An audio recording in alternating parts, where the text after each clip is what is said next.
Welcome back to Slam Pigs Union Smack right here, Hibiki T&D. Alongside me, as always, another week, another round with the Maniac Matt Tennant. What's going on, my friend? Welcome back. How was your week? Where can everyone catch you and what you do? Terrible week, Travis. You can catch me as always on Twitter at The Perfect Tenant. You can buy our merchandise, Union Smack T-shirt, official, the Vicky TMD T-shirt. Already got the first line of the night, Travis. Wonderful. You can buy them T-shirts at unionsmack.com and you can find me over at wrestletalk.com writing everything. No, I joke, not everything, in case people are listening that know me. Majority of things. Very good, very good. And as always, follow me on Twitter at the HibikTMD. Hit that subscribe right down below. Everything retro gaming, pro wrestling. But Matt, Sir Matthew of Tennant, we have a winner, the first winner of the month of July, of the first ever edition of Rocky's Rambunctious Giveaway, has come to a close.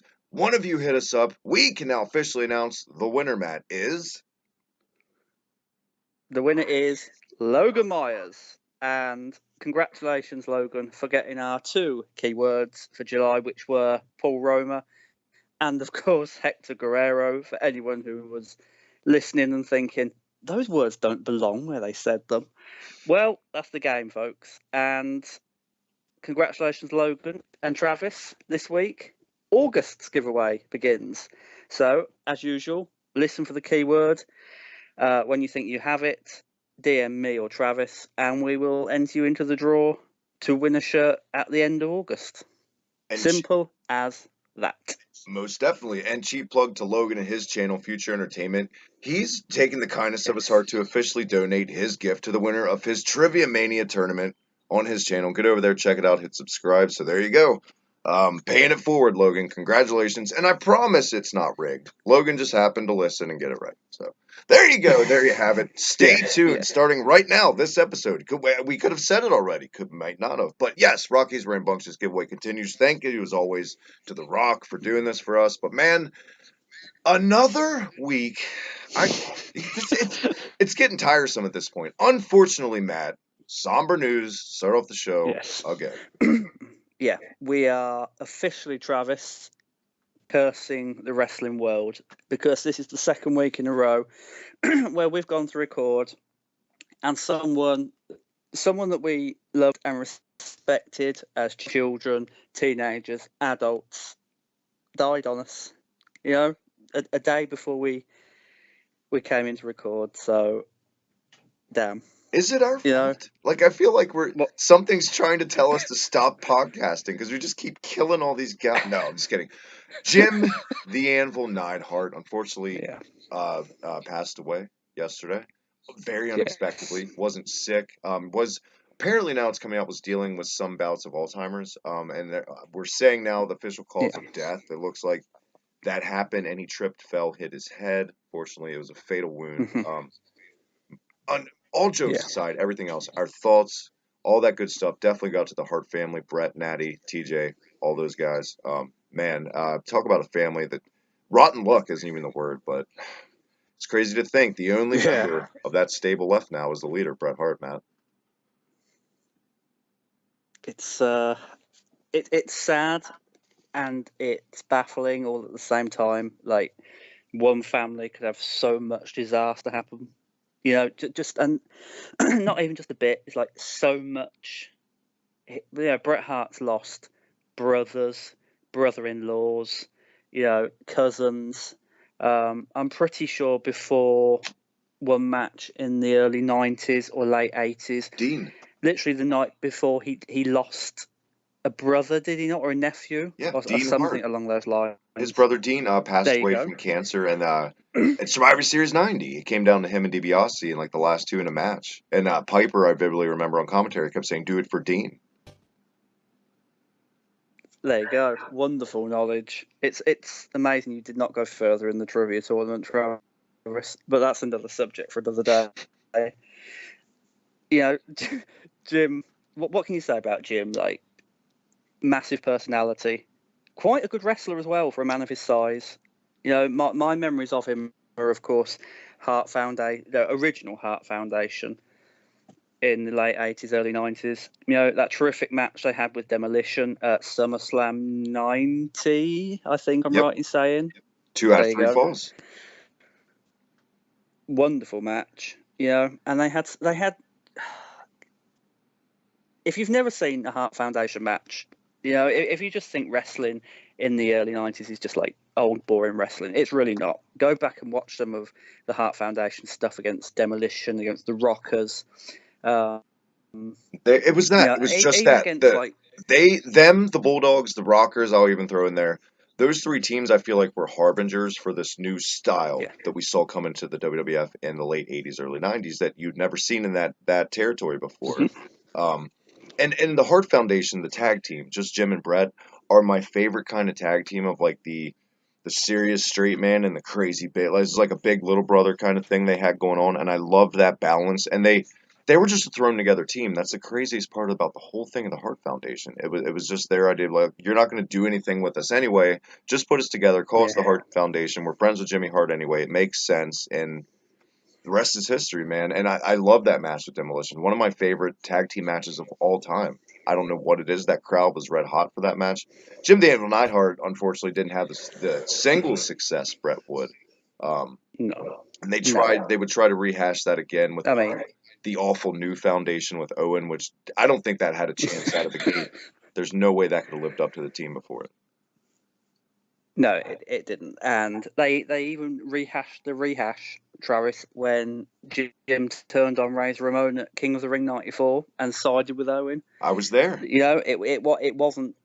You were there. He was in attendance, ladies and gentlemen.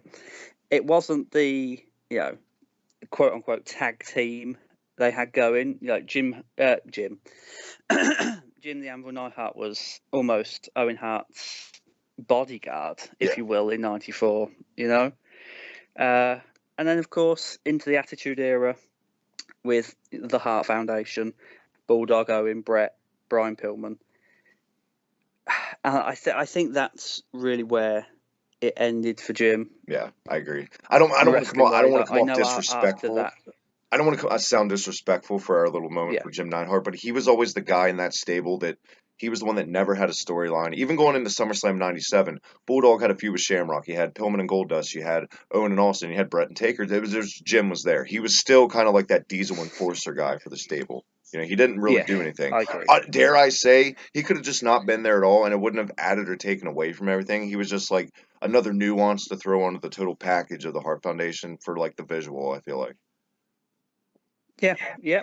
You can't disagree with that, Travis, because you just have to look at the evidence. You know, he didn't do that much later on in his career. He was basically the enforcer, but still, it's like he was still a wrestling legend. You know, and some people might not know he even had a few matches for ECW, New Japan Pro Wrestling. He went over there for a very short while. He got about, but I think when the Hart Foundation ended in '97 after the Montreal Screwjob, that was Jim done in wrestling. He did a few bits on the indie scene.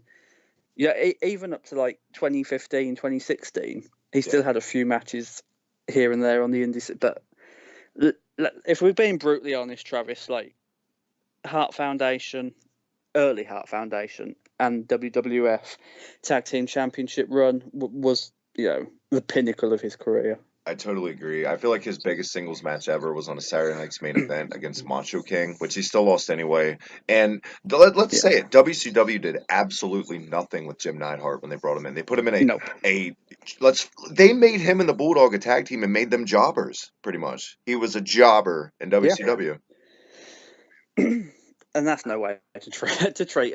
Like he was wrestling. I won't say wrestling royalty by that time, but he was like a wrestling legend by that time. You know, he'd been going since the mid '80s. So I think WCW obviously had a history of not using talent well. You know, just look at the way they used Bret Hart for most of his run when he got there. So Yeah. it was probably nothing that Jim did wrong when he got to WCW. It was more their booking strategy and the way they saw other talent, but Well, it was just their strat. It was let's, just them as a whole. They would just sign talent to sign talent. It's like we have the bigger dick because we can yeah, afford to. They didn't even know what to do with Brett. They would just sign these guys to sign them. They felt like if they signed all of Vince's talent, then they automatically won the war. It doesn't work that way. You got to book the characters into something. If I have a yeah. sports team and I just sign all this talent, but I don't put them on my starting roster, they're just sitting on my bench, and my team is losing, getting their ass kicked. What the fuck kind of a manager am I for my sports team? Are you gonna keep me? Or are you gonna fire me? No, I'm gonna go bankrupt just like WCW did. But that's another podcast from the time. Back to the matter at hand. It Rest is. in peace, Jim Neidhart, going way too soon.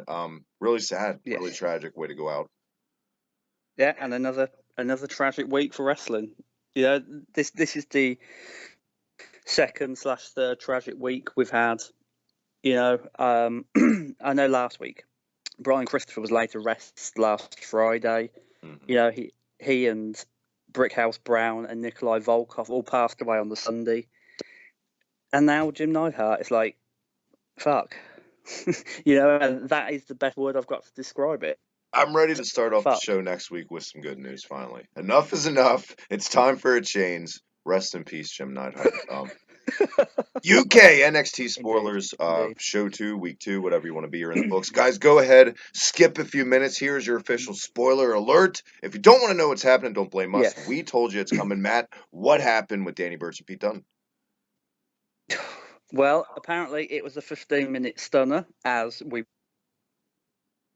believe last week. Unfortunately, it's not going to happen at TakeOver or even the next TakeOver. It has already happened. It happened on night 2 of the tapings in Cambridge.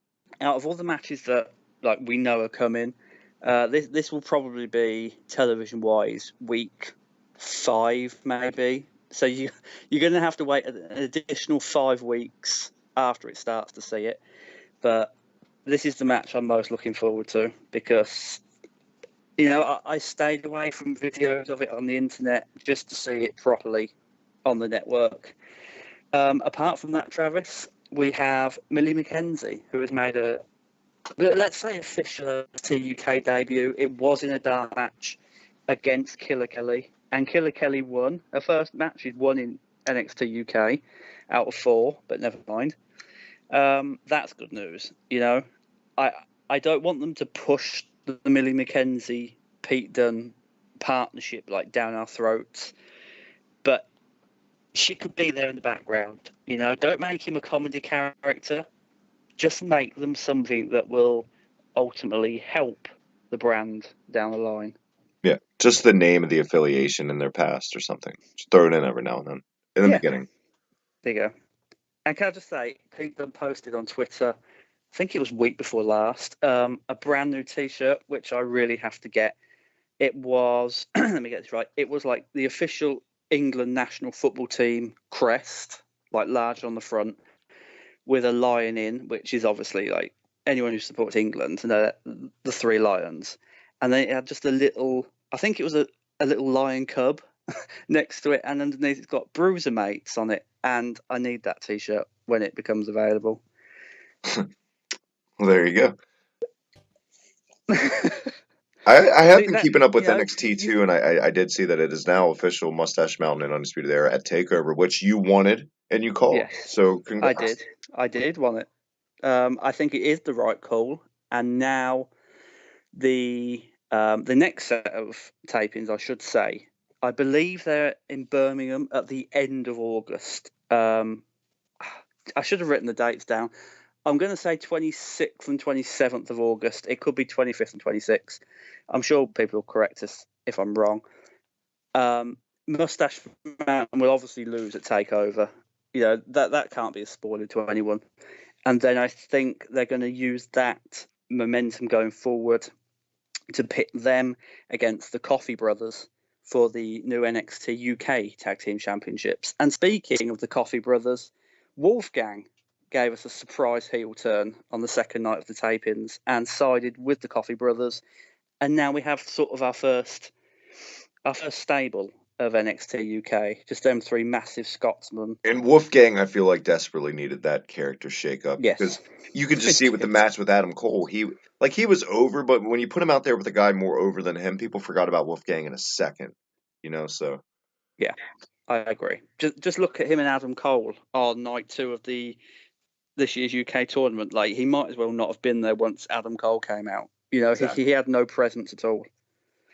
So I He think still reminds me of as like a Scottish Balls Mahoney. I don't know why. Like, he's such a better athlete, but still. he's got that look about him, hasn't he? The beard, the long hair, the build. Matt? But I Oh, think Wolf. If you sorry, go no, on. go ahead. Go ahead. I was to say if like you give Wolfgang like a solid 6 month, proper heel program, especially with the Coffee Brothers, who are just natural heels anyway, then I think in time he could be a challenger to the UK title yet again, which has officially, I will say, been christened the NXT United Kingdom Championship now. And I believe, don't quote me on it, but I have seen pictures. Pete Dunne did post a picture on Twitter on the first night of the tapings of a new championship. It was silver. It was the same design as it's got now. It was just silver plates with the NXT UK logo on instead of the WWE logo on. Nice. I don't think the belt needed changing, but that's cool. I liked the belt. I like the belt, but I mean, I suppose it's like if it is going to be used, heavily, then you don't want it to be like the WWE United Kingdom Championship. Like I suppose Triple H wants it to be the full, you know what I mean, the full bearer of the NXT UK brand. So Right. Well, damn it! Now I have a UK cufflink upstairs. It's useless. UK title cufflink. Oh, it'll just be worth more money now. I guess. Works out. Other than that, there's not a whole lot going on in our news segment this week, man. there isn't. We are bereft of news, Travis, because let's be honest, not much has happened. It's like we had the 2 nights last week. Last week, and then poof, up in the air, nothing. There have been So little tidbits coming out in like wrestling news in general about the Oscar rumor that wasn't true. That was it Meltzer that was like, yeah, "There's reports she's leaving," and it turns out Meltzer was full of shit or something, and people raked him over the coals. Dean Ambrose actually returned last night. I think the change in his look is good for him, even though I say he looks like a bushwhacker. It's all in good fun. I feel like the crowd reacted well, and I feel like if they're going to turn Ambrose heel anytime soon, this is probably the right call. Bring him back as a babyface. Test the waters still to see if people still care about him as a babyface, so you still know what you have here, and that way the turn will mean more too, because it'll piss the casuals off even more when he does turn heel. Um, yeah, and I agree. shit, there was one more thing I was going to say, but oh well, that's how slow the news week was. Oh, Tanahashi, And Hiroshi Tanahashi won the G1, which all you fucking New Japan marks who anytime you turn on a WWE show and your go-to complaint is they keep pushing the same guys, what the fuck is this? There you go. My 2 cents. yeah, and Okada as well coming out of that. I think, I will be honest. Like, I don't get New Japan World here. I could get it, but already I'm over. I'm overexposed to wrestling right now as it is. I can't bear to sit and watch another 7 hour card, Travis, Yeah. every other so often. So I'll watch highlights on YouTube, blah de blah. But honestly, I'm not going to pay for New Japan World because as much as it's a great like investment, of course it is, but it will be a waste of money for me because right now I just can't sit and bring myself to sit and watch it. It's like even the thought of SummerSlam coming up on Sunday makes me want to shoot myself. Knowing I'm going to have to sit through, sorry, but knowing I'm going to have to sit through 7 hours, of that, and then people will go, "Well, if you don't like it, don't watch it." I have to because I have to write about it the next day. So I literally have to sit through 7 hours of SummerSlam on Sunday. Otherwise, I might have given it a miss. But And just the thought of it. God bless all you guys who have time to watch all this shit. And I see it. People actually do find time to watch all, and I don't know how. I have Yeah. no clue how. That you would literally have No time for lives. nothing else. Yeah, they're lies. Dirty lies. But yeah, it's Get a life. I say it all the time. There's a lot of flaws in modern wrestling. Okay, it's really hard to be a wrestling fan in 2018 sometimes, but that may be the biggest positive of modern wrestling, or all the options you have. You know what I mean? So there's no reason to Yeah, continue watching WWE if it's that miserable to you. There's tons of other promotions that are doing it right now. That are booking there is. shows streamlined and just not making you overthink simple pro wrestling. There's good wrestling out there, we promise.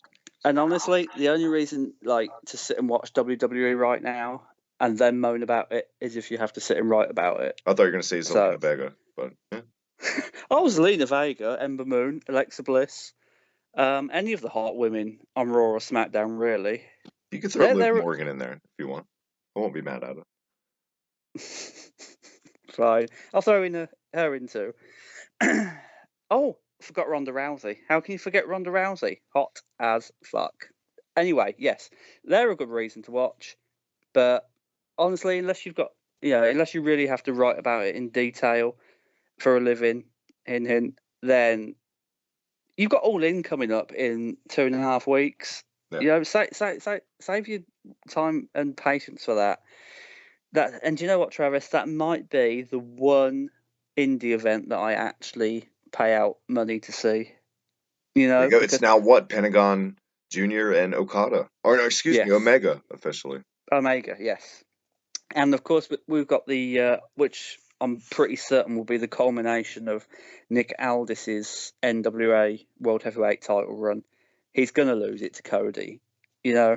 I think that's It makes too obvious. much So sense with Dusty and his lineage with the belt. It's a no-brainer. yeah, That's a layup to book that, I feel like. exactly, and it'll be like you say with Dusty's history with the title, it'll be I think a feel good feeling if his son wins it. Plus, So Cody, let's be honest. You love or hate the guy, he's one of the hottest guys in the world right now. And I don't mean that in a homosexual manner. I mean like buzzworthy. We're not even going to bother with the break this week because usually we go in depth on the shows we review. There's some things to talk about, but let's be honest. This World Tour 90. Welcome everybody. Let's go into it, Matt. yes, Colosseum video release on the network. You guys voted for us. Thank you very much. I don't even have words to describe just oh my god, the flow of this tape makes it feels like it was two tapes rammed into one. It was a Jimmy Snuka best of tape mixed with a compilation European tape or something. yeah, it was. Spoiler alert coming up. It was horrendous in almost every part. Like, I think, apart from like one or two matches, this is the closest we've come to rivaling UK Rampage '93. Yeah. And it's only I still would say Rampage 93 has got to be the bottom barrel shits, the worst we reviewed, just because there's some in-ring on this tape that's pretty decent. there's at least two matches that are very good, and there's one that's tolerable, I would have said, but Yeah. One. it's not just it's not just the matches, it's everything else that came with it, like the presentation, Alfred Hayes, Sean Mooney. It's like they all brought this down. I feel like if you'd have cut all that away, and all them away even, and just had like just a match compilation, like we came in with Sean Mooney just spouting his little bollocks everywhere, and it turned me off. At one point, Travis, and let me get this right, we cut in Sean Mooney at his little desk. Horrendous background. Yeah, wait, let's talk about this background. 2 seconds. Let's put the brakes on. Not even a desk. It was like a podium for a judge, Yeah. and it was like columns. And I get it. I see what you did. Coliseum video. Ha ha ha, Vince. But Jesus Christ, could you put any more columns in this set? Is it in Rome? Is he fucking Caesar? Why don't you just put a toga on Sean Mooney? Go ahead. The theme, of course, was like matches take place all around the world, but like then you give Sean Mooney the most generic, monotone script to deliver, and he calls Alfred Hayes' little vignettes oral reports. Oh, I'm just doing a cringe motion just saying that. It's like horrible, awful, awful, awful. And then, if we didn't think it could get any worse, and no, it wasn't Waylon Mercy, by the way. We then profile. Easy. Whoa, easy. Don't you dare sully the name Waylon Mercy on this show, Matt. I apologise to Dan Spivey, of course, did his best with that character. But then we go in to a profile, and you can't even call it a profile because there's nothing here that profiles anything of Jimmy Snooker. Now, if you say to me, "Oh, here's a profile on a wrestler," I think, okay, some stats, maybe Picture. best of match, a bit of background on him, where he came from, how he But started in wrestling. But No, no, this is this was so weird. The delivery of Mooney himself on this, it came out of left field. It yeah, started as your typical, it seemed pretty decent, I guess. Okay, we're gonna have a worldly little compilation. In the first fucking line, I feel like he out of nowhere he went from talking about the top superstars competing all around the world to one of the highlighted performers in the WWF, Jimmy Snuka, and I'm like, what? What just happened? I thought like I accidentally hit like skip to another video yeah, and another one started. exactly. There you go. And honestly, that was probably the tone like going through. It was just like odd little bits like that. But the profile on Snooker, they might as well have just said, "Here's a Jimmy Snooker promo," like that, because that's what it was. It was. I didn't time it. Maybe 45 seconds. Very sweaty, very coked up, Incoherent, as usual. very incoherent, just babbling. It's like, did they give this man a script, or did But they just say, shout something at us? at least, and that's why I love these old promos. That amazing Jimmy Snuka logo backdrop behind him that was worth Yes, watching love the again. backdrop Now logos. imagine getting this tape back in the day. God even knows what they charge for this fucking thing. Either A, you hate Jimmy Snuka, or B, you're a member of Nancy Argentina's family, but you're still a wrestling fan, so you keep buying wrestling things. Imagine this just popping up, and you're like, "What the fuck?" How I would go back to the video store, slam my fist down, and say, "Here's your bullshit back. I don't want it."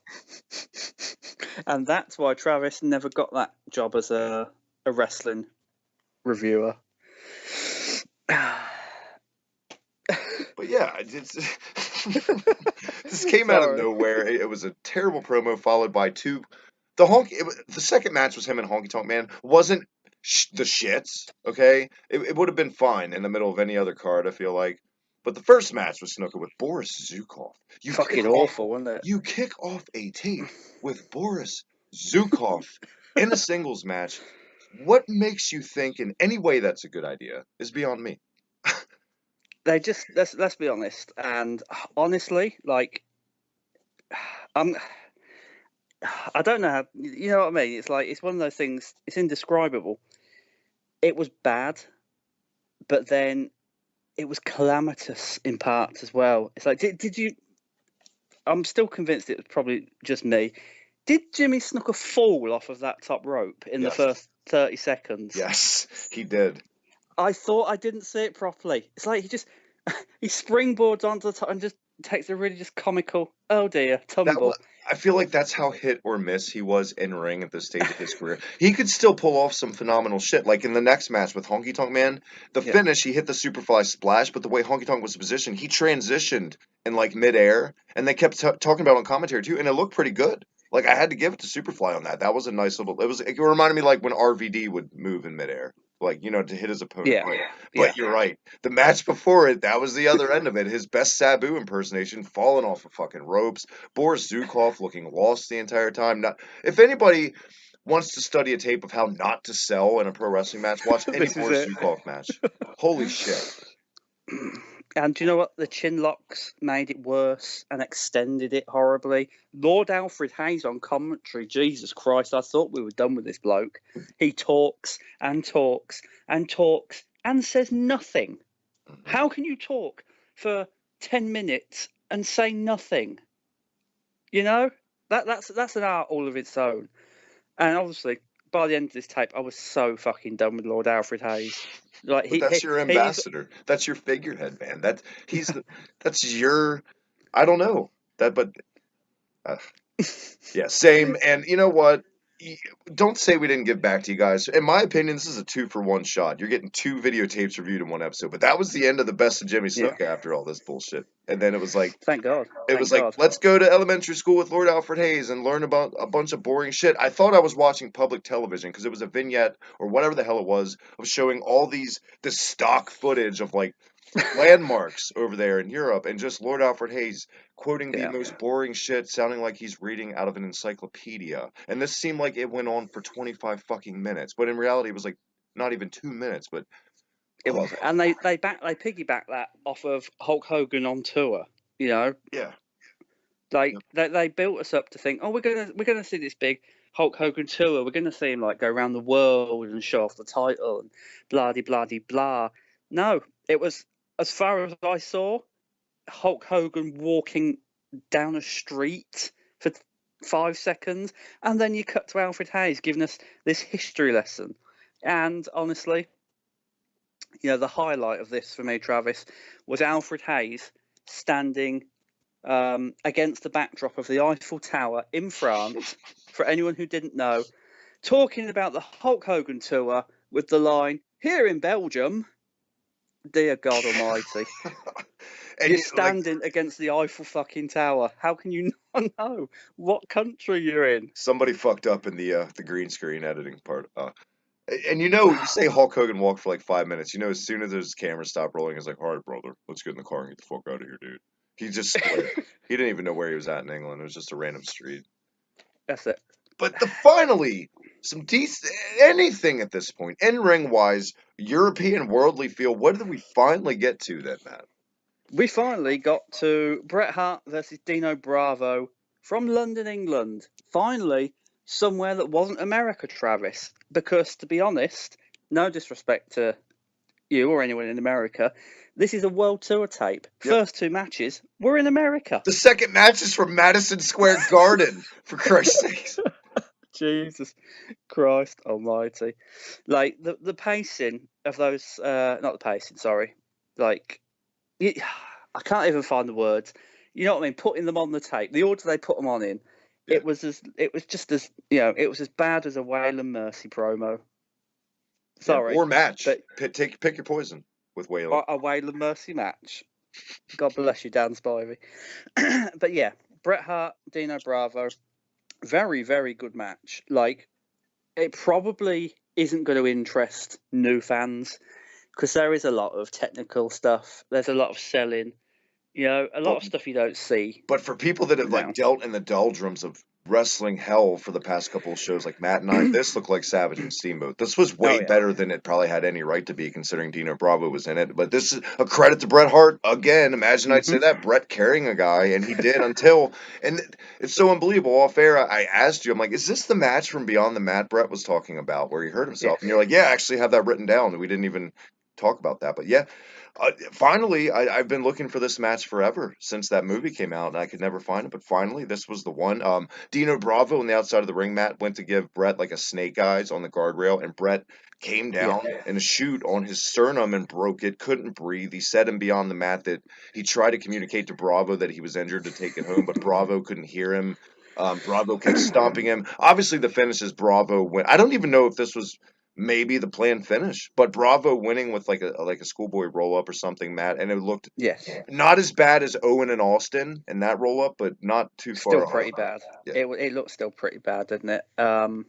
Bravo, heavily coked up, I would say again. A theme of this. What the fuck was that Dino Bravo promo before the match? Like, Shit. how much cocaine are WWF allowing these people to take in 1990? It's like he was smacked off his tits, wasn't he? Just awful. Yeah.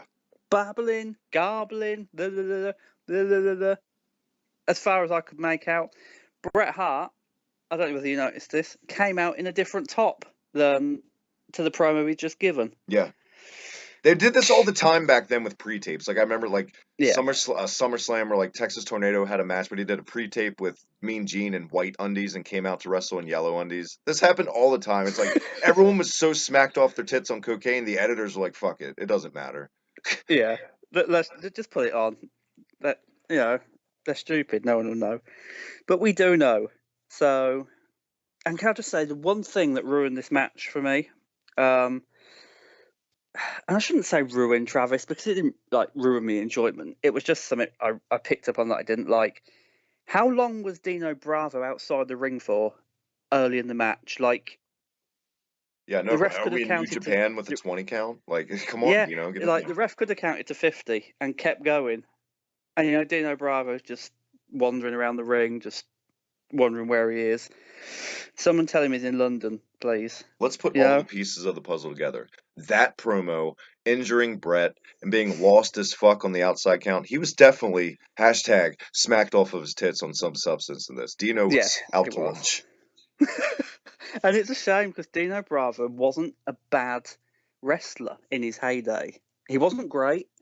I'm not going to say he's brilliant. Probably the Waylon Mercy of his time, but he could if it required him to, if you know what I mean.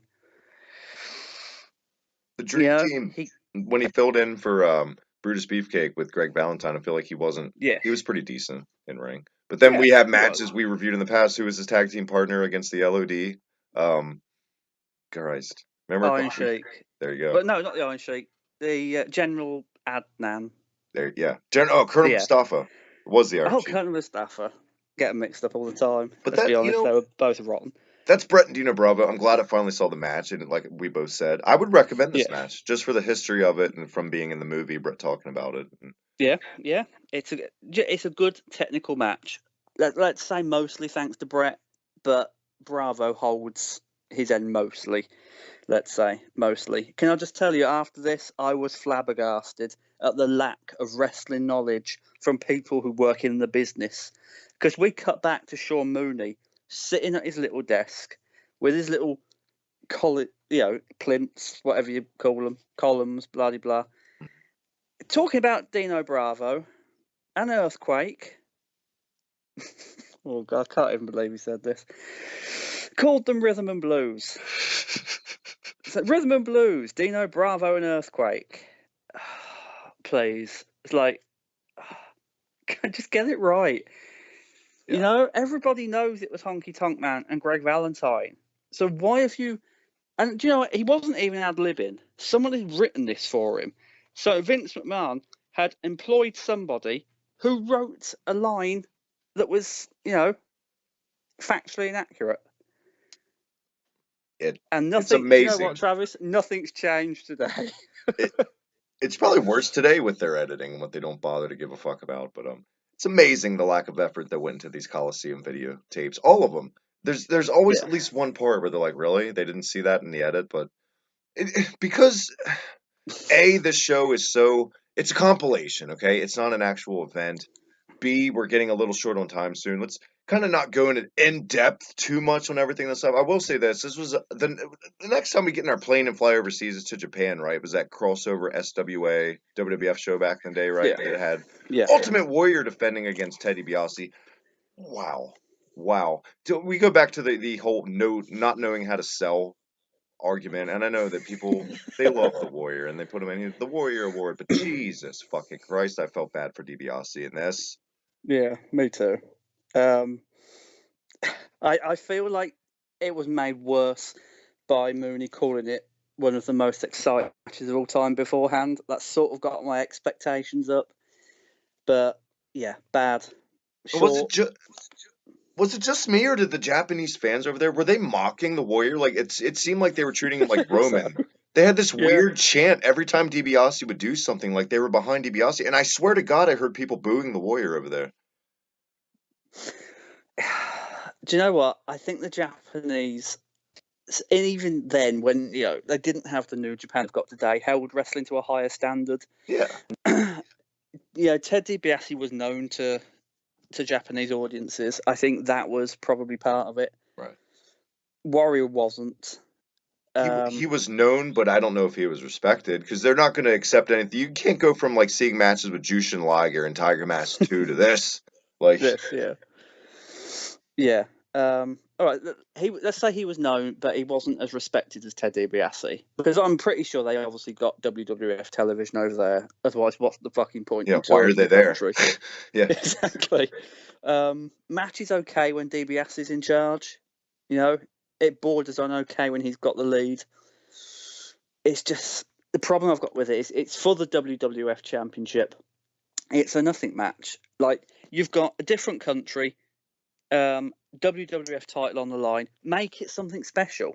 You know, it should be a special occasion. Your main title is being defended in another country. Yeah. And Yeah, the match in general felt rushed, like it was on Superstars, kind of like what you're yeah, saying. The finish, just the splash came out of nowhere, and that it was like that was that. On to the next. That's what it felt like. yeah. And Warrior just off his head, just Oh off his head. Like my he god, was blown up 2 minutes into this match, like big the time. sweat pouring off of the bloke when he delivered that final splash. I Like felt some, tired watching Warrior in this match. That's how blown up he was. I wanted to reach for the screen and hand him an oxygen mask because I thought he was going to pass out. Like he couldn't breathe when he lifted that title at the end. And do Exactly. you know what? DiBiase as well.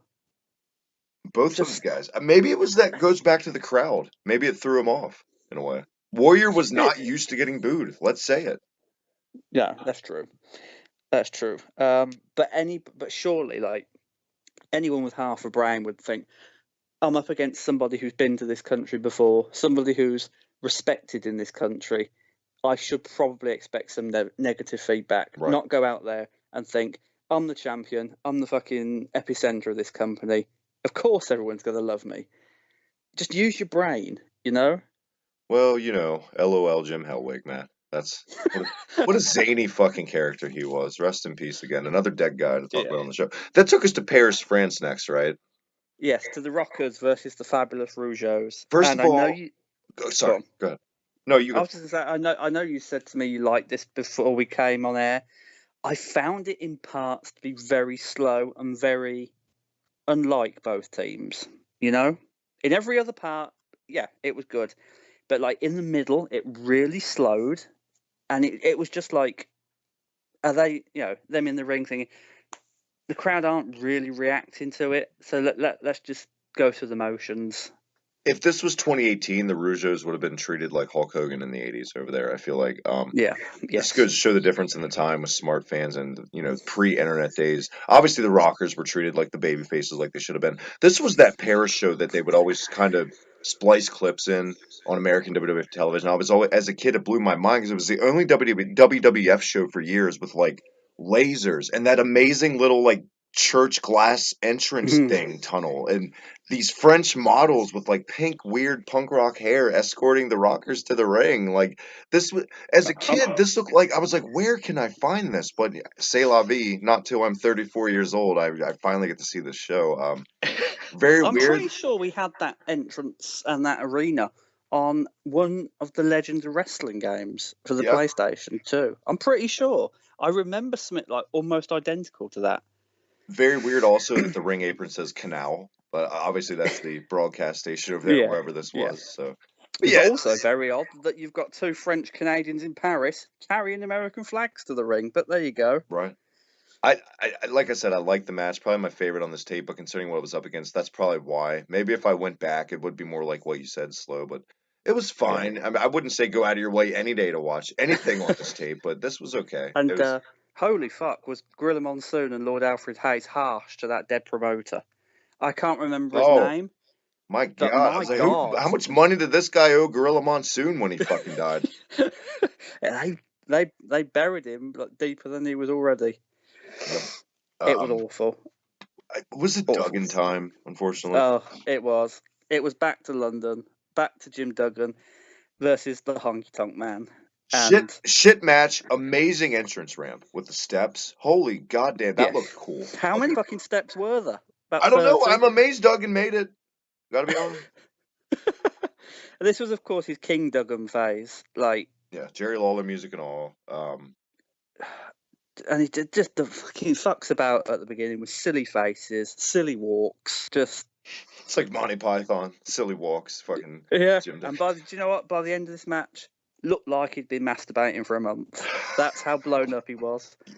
He looked like he'd been knocking one out every 30 minutes for every 30 minutes every day of the tour.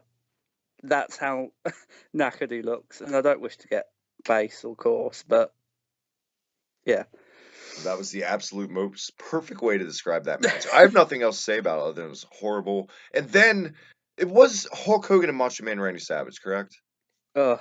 Yeah. I'll say I had this. Very weird that when this tape came out, like, I want to say it was released like a month after WrestleMania 6 or a month or two. Very weird throughout this whole tape. They always went back to Terry being the WWF champion or something. They always put Terry's business, brother. They just always found a way. You would have never known, besides the one match in Japan, the Warrior was the champ at the time, I feel like. No, you're right. Hulk Hogan was the centre. He was the main event of this.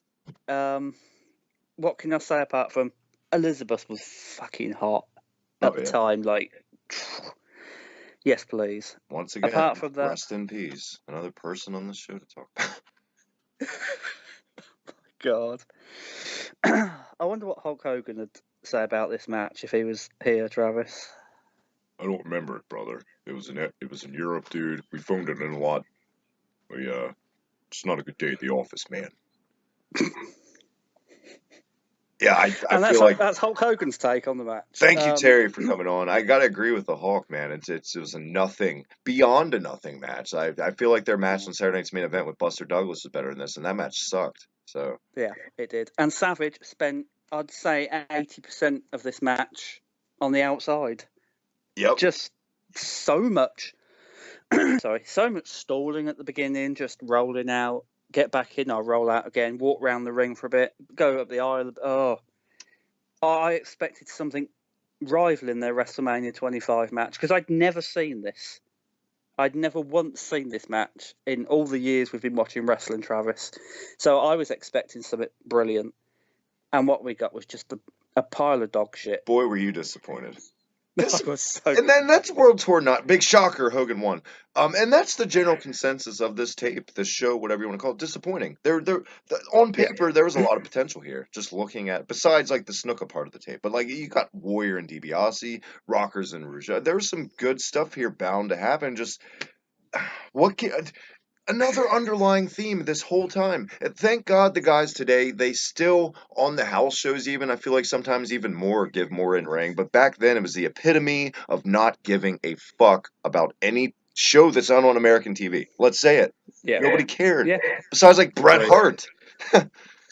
This was a way to make money, let's be honest. Like, just a cheap way to milk some more cash out of the audience.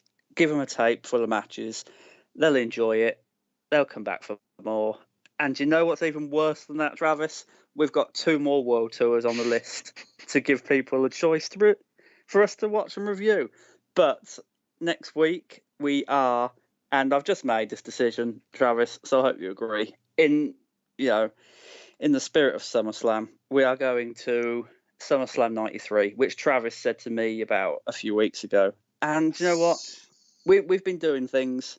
We haven't had time to put a poll up. We were going to do a SummerSlam special this week. We didn't get the chance. But you know what? This one's for us. You guys can take a week off. This one's for us. Yeah. I love SummerSlam 93 probably way more than I should, and I'm excited to do it. Me too. I'm excited to talk about Luger and Yokozuna. To talk about the Steiners for the first time on the show. I was just about to say I'm excited to review that Heavenly Bodies match finally that I never shut up about. It's so good. And we can talk more about DiBiase in a proper fucking match. His last WWF match, I feel like. Yes, it was indeed. Yeah. So that's where we go next week, ladies. And so much more to come next week. Stick around our SummerSlam special. Until then, SummerSlam Spectacular, they used to call it. Spectacular. Maybe we'll bring that name back. Fuck it. Matt, one more time, where can everyone catch you? You can catch me on Twitter at The Perfect Tenant. You can find me over at WrestleTalk, WrestleTalk.com. Don't be a fucking moron if you're going to leave a comment on a tweet or a post, please, because it's not going to end well for you. And you can buy our merchandise. Honestly, I'm tired of fans, Travis. Sorry. Yeah, and you can buy our merchandise, the official Union Smack t-shirt, the official Hibiki TMD t-shirt at unionsmack.bigcartel.com. And don't forget, listen out for the... in fact, go back and listen to the keyword. We dropped it in a few times, probably not as much as we should have. But next week, next week with the keyword, I feel like we'll have no Wail of Mercy with it. We'll just hammer it out there. There you go. As always, follow me on Twitter at the HibikTMD.